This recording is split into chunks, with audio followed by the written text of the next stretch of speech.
आइए मित्रों, अब हम विश्व मैत्री अभियान की अगली कड़ी प्रारंभ कर रहे हैं। मैत्री के बारे में हमने आप लोगों से बहुत बातें बताई, ये सब आपको जानकारी, लेकिन एक बात है कि हमारे जीवन में, हमारे संपूर्ण जीवन में तीन बातों का बहुत महत्व है। अगर इसको समझ लिया जाए ये तीन बातें कौन है तो भाई साहब कमाल हो जाएगा। ये तीन बातें अगर जीवन में आ गई तो हमारा जीवन मंगलमय हो जाएगा, हमारा जीवन सार्थक हो जाएगा। हमारा मनुष्य जन्म जो हमने पाया है उसको सार्थक करने में ये तीन बातों की जानकारी अवश्य प्रत्येक व्यक्ति को होनी चाहिए। ये तीन बातें क्या है जानते हो? एक है सत्ता, दूसरी है संपदा, हमारे संपत्ति, और तीसरी है नैतिकता। ये तीन बातें हैं, सत्ता, संपदा और नैतिकता। अगर ये तीन बातों का संतुलन रहता है, जैसे आप जानते हो ना कि शरीर स्वस्थ तब रहता है कि जब उसमें तीन कि तीन बातों हमारे स्वास्थ्य के लिए, वात, पित्त और कफ, ये तीनों का जब संतुलन रहता है तो शरीर स्वस्थ रहता है। लेकिन ये तीन में से अगर कोई बढ़ गया या कोई कम हो गया तो मान लेना शरीर अस्वस्थ हो जाएगा, आप बीमारी ग्रस्त हो जाओगे, आपकी सुख शांति चैन दूर हो जाएगी। तो आइए, हमारे जीवन जीने में भी इस संतुलन की आवश्यकता है।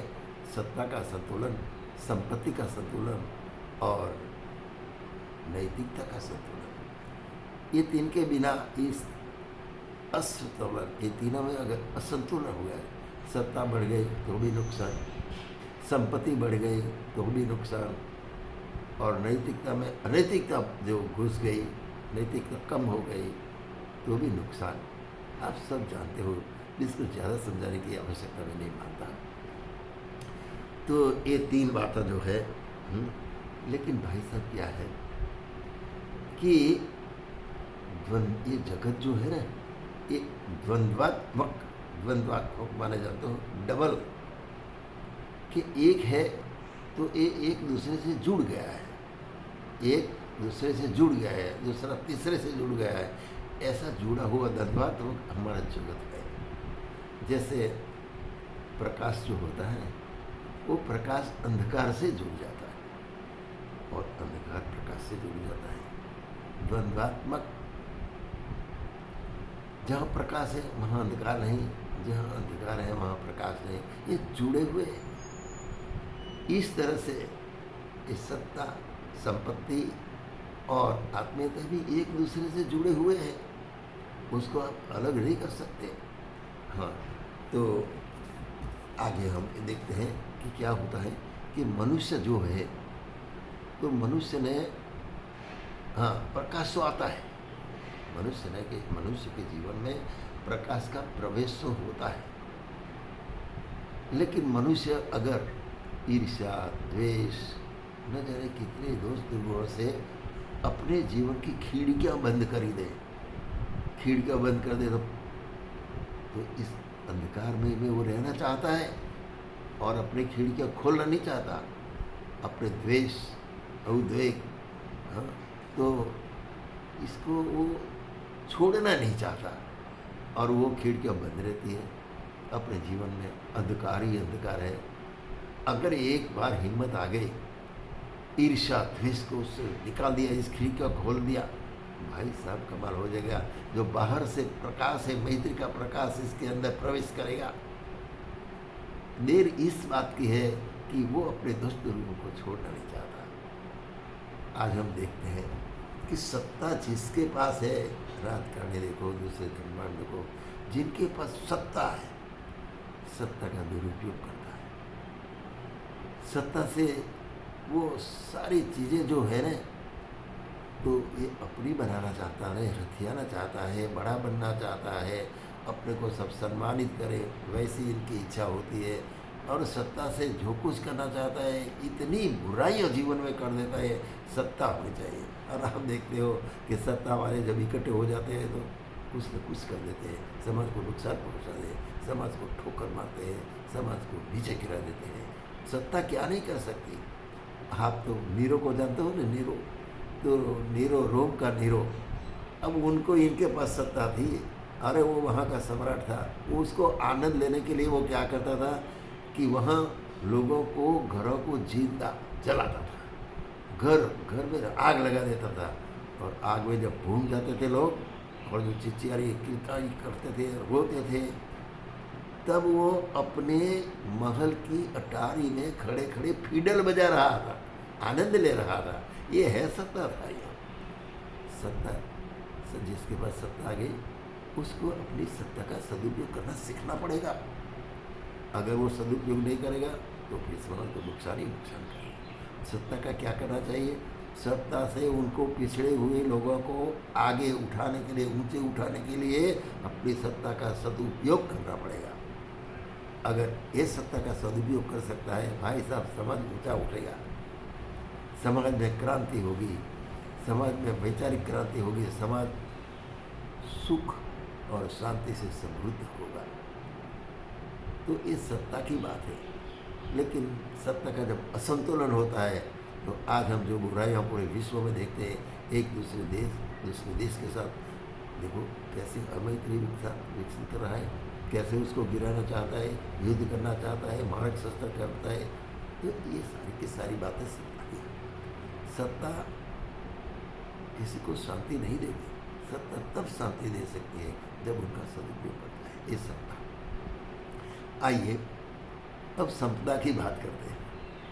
जितने जितने धनवाड़ी लोग हैं, बहुत धनवान, तो जानते हो ना, ये अपना धन का सदुपयोग करना नहीं चाहता।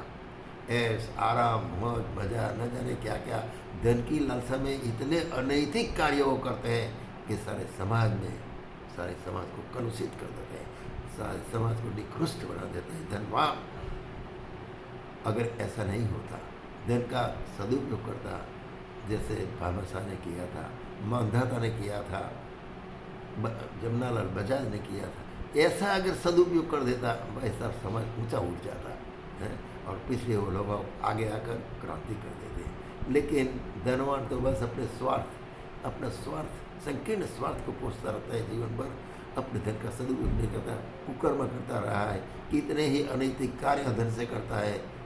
अखबार आज इसके पन्ने भरे पड़े होंगे, आपको समझाने की जरूरत है, आप सब समझते हो। समझदार को तो इशारा काफ़ी है। तो ये मैं धन की संपदा की बात कही, इसका संतुलन बिठाना चाहिए, उसका सदुपयोग करना चाहिए।